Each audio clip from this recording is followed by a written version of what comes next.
Alors pour certains, ça entraînerait le mauvais sort. Et vous? Oui, ça me dérange. Oui, je ne le fais pas. Alors nombreux de superstitieux changeront de trottoir pour éviter de passer sous cette fameuse échelle. Alors, mais d'où provient cette étrange croyance? Elle est autant biblique que médiévale.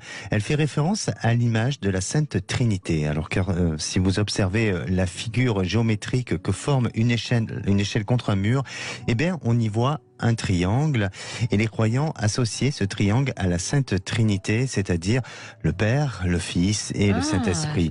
La franchir était ainsi vue comme une profanation, parce que les chrétiens se souviennent que on a dû s'en servir de cette échelle-là pour hisser le corps de Jésus sur la croix et de le crucifier.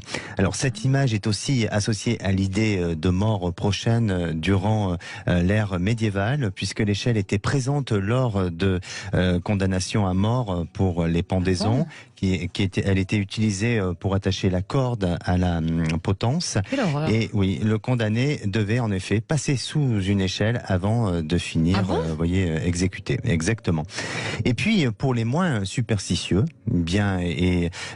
cette échelle, on craignait de recevoir le pot de peinture qui pouvait se renverser sur soi par les peintres en bâtiment, et souvent on faisait attention justement pour éviter cela.